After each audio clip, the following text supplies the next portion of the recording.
na gyud ko diri no para maka-share. So, daghang salamat. Karon ato sang himay-himayon kung nganong nag-celebrate man ta og National Bible Month or nakapangutana pa kay igsoon nga kanisa ka nagsugod ang National Bible Month. So karon ato siyang himay-himayon. Ang history sa National Bible Month. Ang pinakauna is si President Ferdinand Marcos Sr. So, si President Ferdinand Marcos Sr. day ang pinakauna nga nagdeklara, which is ang iyang gilagdaan ang Proclamation number 2242. So, ang kining niadtong November 19, 1982 pinaagi sa initiative sa Philippine Bible Society. Formal nga gipirmahan kini ni President Ferdinand Marcos Sr. uban sa katuyuan sa pagbalambo sa nasod nga ang moral o kinaiya o personal nga disiplina sa katawhan sa Pilipinas mas muuswag. So di ba, kinsa na may nakaabot kang Ferdinand Senior, Marcos Senior. Napay nakaabot din hiya mga kaigsunan? Oy, naa. So, di ba, pasalamat ta kay di ay kita nga simbahan ang nagunaw na nga. Ay kining National Bible Month para ni sa mga simbahan na nag-celebrate ani. Ay ko ana ni kanang tanan na Christian. Di ay ang National Bible Month na ay history niya, which is ang atong mga president. Moni, ang pinakauna again, si President Ferdinand Marcos Sr., Presidential Proclamation number 2242, niaging November 19, 1982. Okay? Maminaw daw ang mga tanan kay mag-quiz daw si Ma'am Jeline. Okay. Ang ikaduha is si President isa man na siya. Isa man na kailang. Corazon Aquino. Si President Corazon Aquino. Siya ang presidente nga nagpirma sa Proclamation number 44. Ganiha, ang gipirmahan ni Marcos Sr. is Proclamation number 2242. Karon na po, gipadayon ni President Corazon Aquino, which is Presidential Proclamation number 44. Mura kita na klaseng aral pa na ninong. So, ang buot nga ang buot nga hatag ni President Corazon Aquino sa tanan nga ang National Bible Month daw is mahitabo sa matag katapusang simana sa Enero. Maong iyang gideclare katapusang simana sa Enero ug ang Bible Sunday ngadto sa matag Domingo nga mosunod dayon niini. So again, January sa katapusan ang National Bible Month kang President Corazon Aquino. Ang pagbag-o sa pizza sa pagsaulo gituyo nga magpakita niini ang bawat katawhan sa Pilipinas nga mas mulambo pa ang pagsabot o pagbasa sa Biblia. Then, ang isunod na pod is si President isa man siya, si President Fidel Ramos. So, sa niadtong 1997, gilagdaan niya ang Proclamation number 1067. Again, ang kang Marcos is mag-quiz giday tani. Proclamation number 2242. Ang kang Corazon Aquino is 44. Then kang Fidel Ramos is 1067. So lahi-lahi man ang presidente, so naagin sila namagin sila right nga magbuhat og bag-ong presidential decree. So ang iyang gipa-strengthen ani nakaingon din hiya nga Fidel Ramos proclaims by highlighting the importance of reading and studying the Bible. So iyang gipa-highlight din hiya nga ang bawat tao sa Pilipinas di ay is mag-study And also, iyahang basahon ang di lang sa pagbasa but also basahon ang Biblia. So, okay na ba igsoon? Sabta na? Okay. Karon, ang pinaka-last so far nga nagpirma sa proclamation which is we're going to celebrate the National Bible Month is si kinsa man ni siya?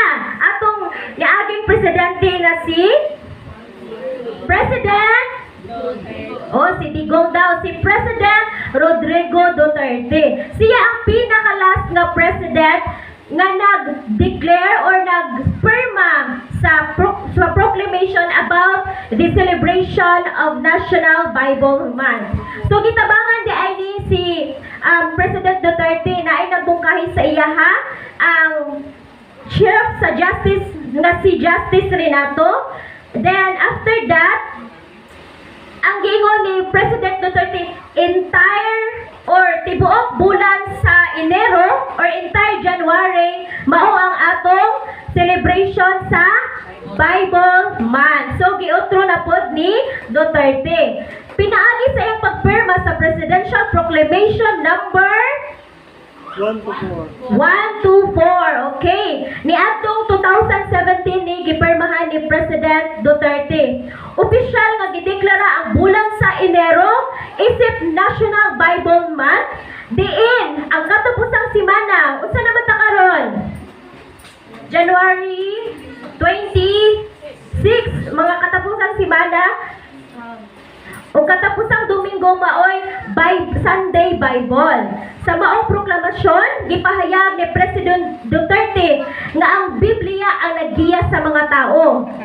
Okay, aron magtrabaho alang sa kaayuhan. Dili lang sakripisyo para sa iyang kaugalingon, kundi sakripisyo sa uban isig katao. So hatag ni President Duterte nga ang atong humanity di ay atong isip mo sa humanity ka ng sa atong pagkatao dahil diling atong kaugalingon na dito hunaw-naon. Kundi, mauna-unahon po nato ang laing tao para makatabang ta sa pag-uswag sa atong nasod nga Pilipinas. Amen? Okay na ba mga igsoon? Okay? So, ako sa isip, sa tinuod lang, bago pa magibidin bisag maestra ko, di jud ko ka-memorize, wa pa ko ka-memorize. Aminon ako mga igsoon ha? Makakita ko sa mga bata, hala, di ka sa mga bata, uy, tinuod yun na. Pero kami, nalikamot mi sa kumbana nga, magbasa, makalearn, no? Munang, kanang bakuan ko kay, syempre, ay, maestra na siya, ka-memorize na siya, pero aminon ako, so, wala, jud ko ka-memorize sa tanan. Munang ako, amazed ko sa mga bata, dinhi nga, Psalm 91, katong last year, nagduko ra gyud ko, kay mga bata, paspas na kami sulod. Naulang ko sa kung kaugalingon ba. So, kami yun, nalikamot din sa akong bana. Ako ngayon bana, nagreklamo kay, unsa man imong Bible English man? Magpalit na tag Bisaya pa. Nagreklamo kong bana sa ako. Kay unsa man ang Bible mag English man na. So, ang National Bible Month, grabe na itong pasalamat no nga, di na di ay kita ang nagselebrar, labi na di ay ang tibuok kalibutan, ang tibuok bansa sa Pilipinas. Labaw pa sa pagsaulo sa importansya sa Biblia, ang panawagan kanato karon mao ang pagpamati sa pulong sa Dios. Di ba? Mga igsoon, grabe na gyud ka delikado sa panahon, labi na Facebook ta makita tag mga usay makulba-kulbaan na ta basin mo abot din niya sa ato di ba? Hadlong kaayo. Aron makita nato ang tinuod nga malangturo nga pagbag-o sa atong kinabuhi ug sa atong nasod. So ang pagbag-o nato sa atong magsugod, no? Then of course, makita ta sa atong isig katao, malipay siya ug iya pud ang sundugon. Amen? Nagasulti gihapon ang Dios ug padayon siyang naghatag kanato sa kamatuoran o gahaya gikan sa iyang pulong. Mga igsoon, dako kayo ang papel sa Kristyanismo, pagiging Kristyanato sa pagporma sa kantidad o tradisyon sa Pilipinas.